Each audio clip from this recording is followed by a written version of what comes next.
Hey YouTube, this is Bernie from Dry Creek Homestead. I hope everybody's doing all right today. So today I wanted to do a video on garden planting. The events of the last few years have gotten people to want to rethink their their situation and get involved in gardening and know a little bit more about where their food is coming from and to be more secure to make sure that they have the food.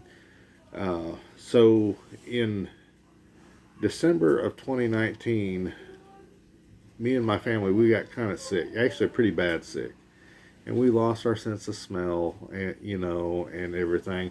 But nobody knew anything about the cough that was going around at the time, and it really didn't flare up, and everybody knew about it till March of 2020, and that's when everybody's lives changed, and they changed probably forever.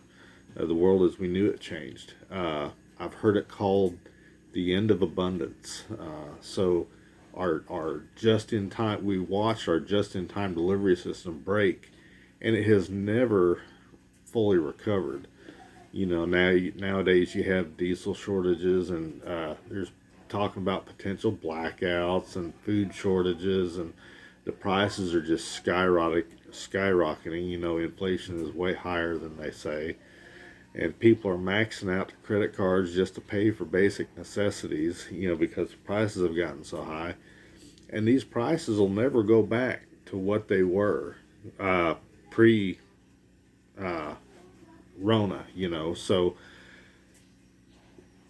even if you're on a homestead, you're not immune to the effects, especially the effects of inflation. In fact, in some ways, you can even be more exposed to it because of if you have to buy any sort of commercial feed for your livestock, feed prices are crazy right now. So, just because you're on a homestead doesn't make you immune. And so people are starting to grow gardens more and more. And that's a good thing because now they're learning what it takes to grow your own food. And there are several different reasons to grow a garden. And that's what I want to talk about tonight is what is your reason for growing a garden? What is your goal to get? What's your goals to get out of your garden? Because that is really and truly the first step in garden planting. Before you ever reach for a seed catalog, or before you get out the grid paper like I've seen on the other videos, and I will do that here in another video here where I'm going to do this. It's going to be a series of 3 different videos uh, on planning for your garden. But the first step is to identify why do you want to grow a garden and what is your goal. What do you expect to get out of that garden? And so, like I said, there are reasons to grow a garden, but what is your reason? And a lot of your goals are going to depend on what kind of space you have to grow a garden. So, some of the reasons people grow garden one is just enjoyment and pleasure, because it's a stress relief. You get off work, you go out, you get in the dirt a little bit. Even if you're in an apartment playing with a plant in a pot, that kind of it does relieve stress. Maybe you want to try to grow something new, maybe just for fun to see, can I grow it. It could be I want to grow purple tomato, or I want to grow such and such because I've never had it and I want to see what it tastes like. So your goal could just be to get a little bit of enjoyment out of it and see if you can grow something in the first place. Or your goal could be, well, I want to grow enough food as a buffer against inflation, or I want to grow some food to uh, make sure that I'm food secure, that we'll have some if the stores run out. That SHTF garden is what you call.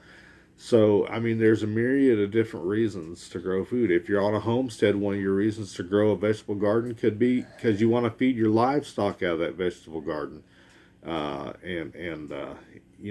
So there's just multiple different reasons to want to grow a garden.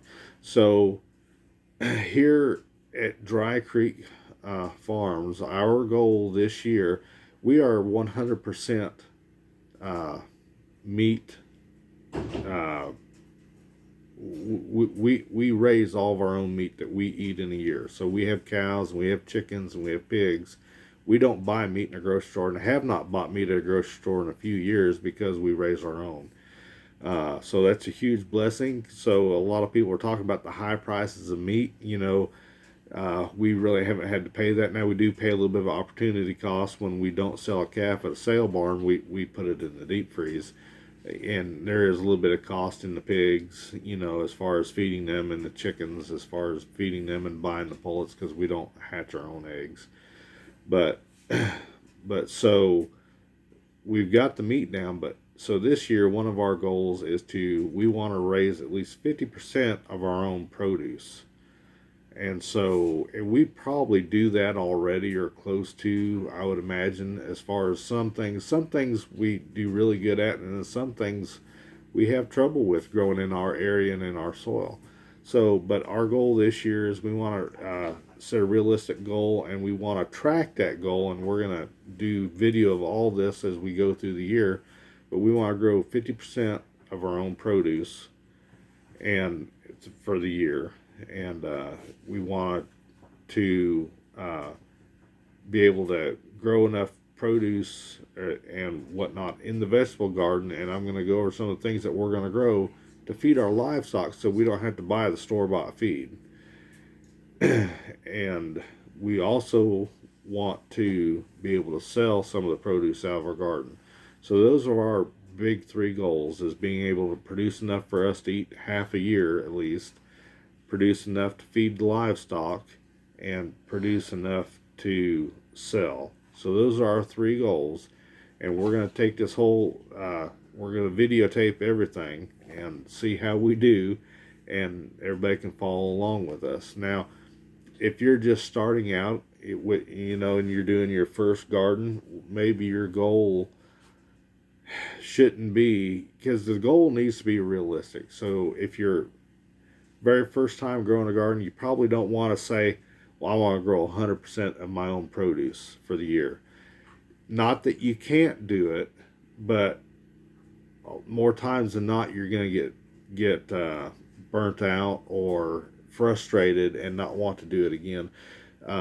There are people who go out very first year and they raise enough produce to eat a year, but some people don't. So in the 1800s, a family of six, when they were growing their own food, their family garden would have been about an acre. And I know there's people, I have square foot gardening. I can grow 500 pounds of lettuce in one 50-foot bed or whatever. But there's a reason you heard of the Great Potato Famine, but you've never heard of the Great Lettuce Famine. So when we're talking about subsistence gardening, sure, they had lettuce back then, but they're growing root crops. Root crops require a little bit of room. So it's not like, nobody ever died because there's lettuce. There's lettuce shortage going on right now. The Great Potato Famine, I think it was like 1 million people died it was 1845 or whatever. Yeah, and it went on for a few years because they had a late, I think it was late potato blight that came in and they killed the Irish potatoes. So like 1 million people died during that time, But you've never heard of that from lettuce because lettuce is not calorically dense enough to survive on that and nothing else. It just does not have enough calories in it.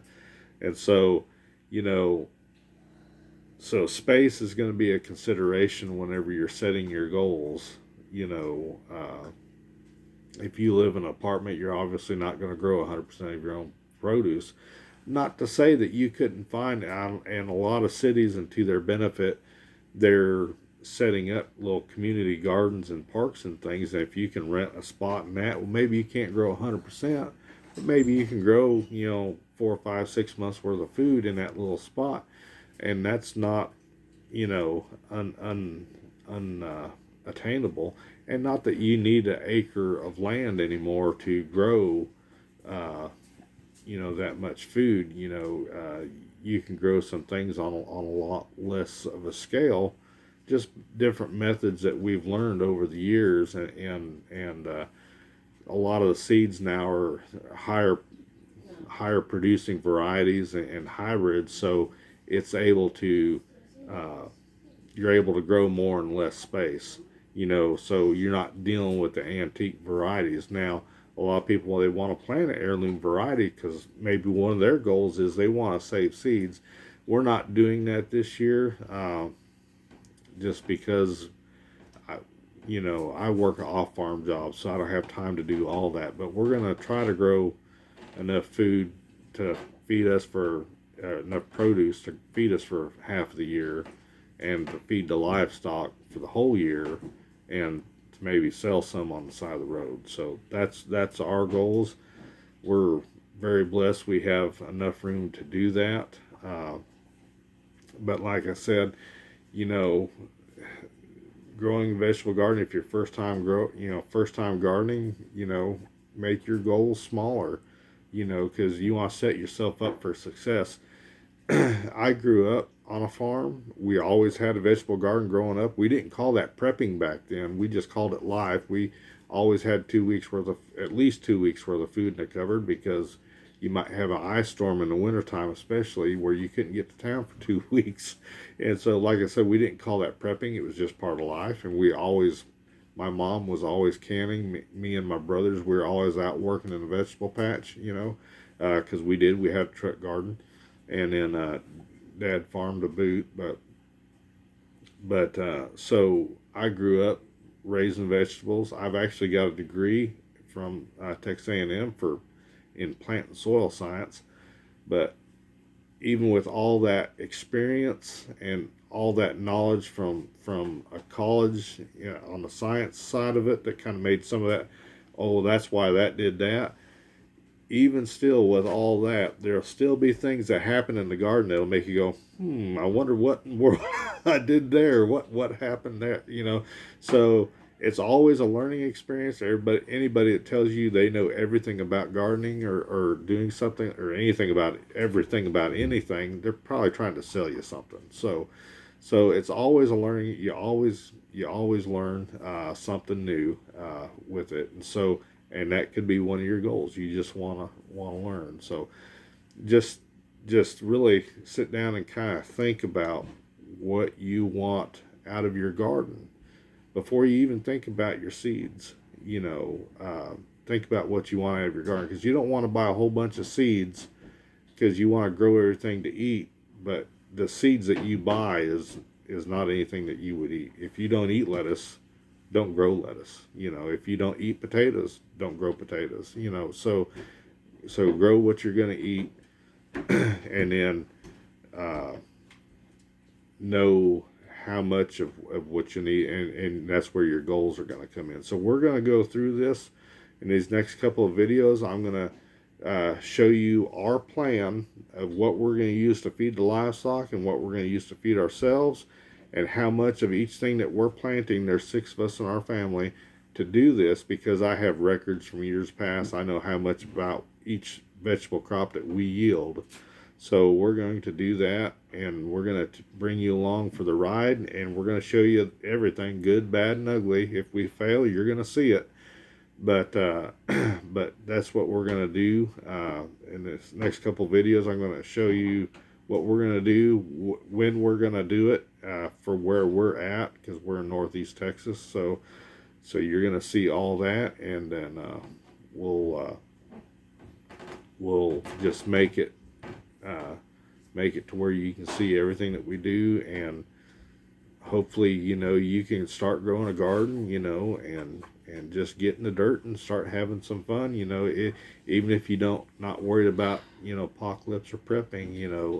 I hate prepping, that word, but even if you're not, just get out there and have some fun. Because gardening, believe it or not, it's work, but it's fun. So anyway, we hope you'll tune in for the next video, and where I'm going to start breaking down what we're going to grow and why we're going to grow that,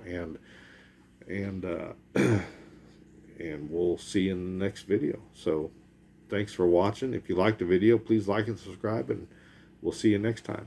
Bye.